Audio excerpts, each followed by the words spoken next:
Assalamualaikum warahmatullahi wabarakatuh. Saya Iva Laila dengan NIM 1221681. Saya membuat video ini untuk memenuhi tugas UAS akuntansi lembaga keuangan syariah non-bank.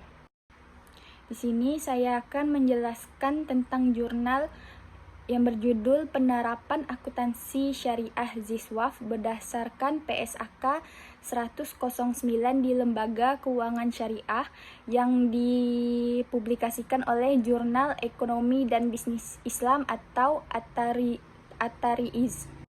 Sebelumnya di sini saya akan menjelaskan tentang apa itu PSAK 109.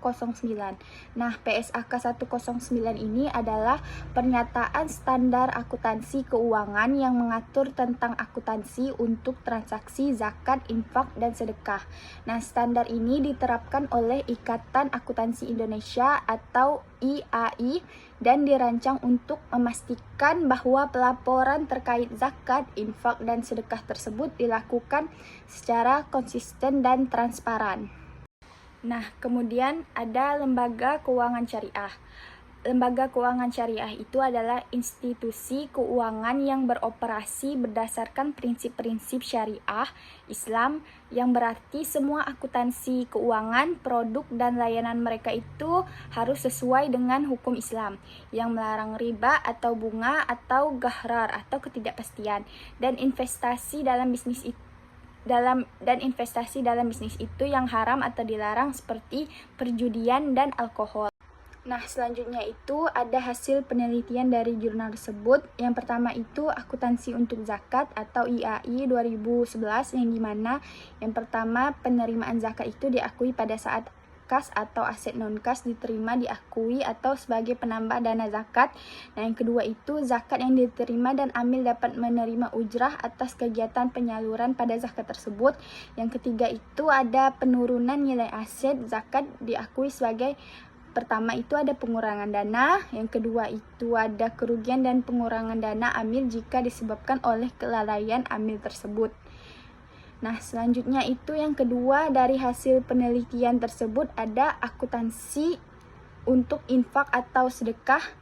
Yang pertama itu penerimaan infak atau sedekah itu diakui pada saat kas atau aset non-kas itu diterima dan diakui sebagai penambah dana atau nilai dari sedekah yang terkait atau tidak terkait sesuai dengan tujuan pemberiannya. Yang kedua itu aset itu tidak lancar diterima oleh amil yang diamanahkan untuk dikelola dinilai sebesar nilai wajar saat penerimaan dan diakui sebagai aset tidak lancar dari infak atau sedekah tersebut.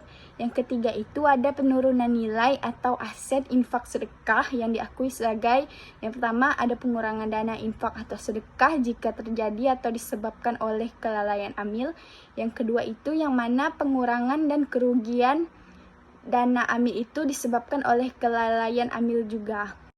Nah, selanjutnya itu saya akan membahas tentang kelebihan dan kekurangan dari jurnal ini.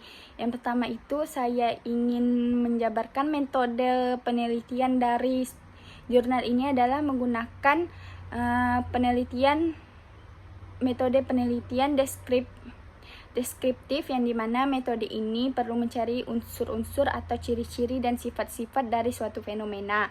Yang menggunakan metode ini memiliki kerja yaitu pengumpulan data dan menganalisis, kemudian dipublikasikan sehingga terkumpul data lengkap yang sesuai real pada teknik survei dan studi kasus.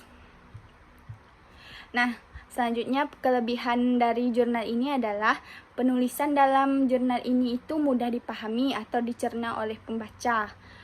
Kemudian dari kekurangan jurnal ini adalah terlalu banyak penulisan yang tidak to the point pada inti pembahasan dari judul tersebut atau bertele-tele, sehingga pembaca ini sulit memahami apa maksud apa secara ringkas dari jurnal tersebut, pembahasan secara ringkas dari jurnal tersebut. Nah, yang terakhir itu adalah kesimpulan yang saya rangkum dari jurnal ini. Nah, kesimpulan dalam penelitian jurnal ini adalah lembaga keuangan syariah atau masih banyak yang belum menerapkan PSAK 109 ini, sebagian LKS itu masih menggunakan pelaporan keuangan yang sederhana sehingga bentuk data dan format laporan LKS itu berbeda-beda. Nah, faktor yang menyebabkan diterapkannya PSAK ini adalah kendala menerapkannya sumber daya manusia yang dimiliki lembaga keuangan syariah, sehingga untuk mengatasi permasalahan tersebut diperlukan pelatihan dan pendampingan bagi lembaga keuangan syariah itu untuk penerapan PSAK 109. Nah, itu dia tadi hasil dari saya membahas tentang jurnal ini. Kurang lebihnya mohon maaf. Assalamualaikum warahmatullahi wabarakatuh.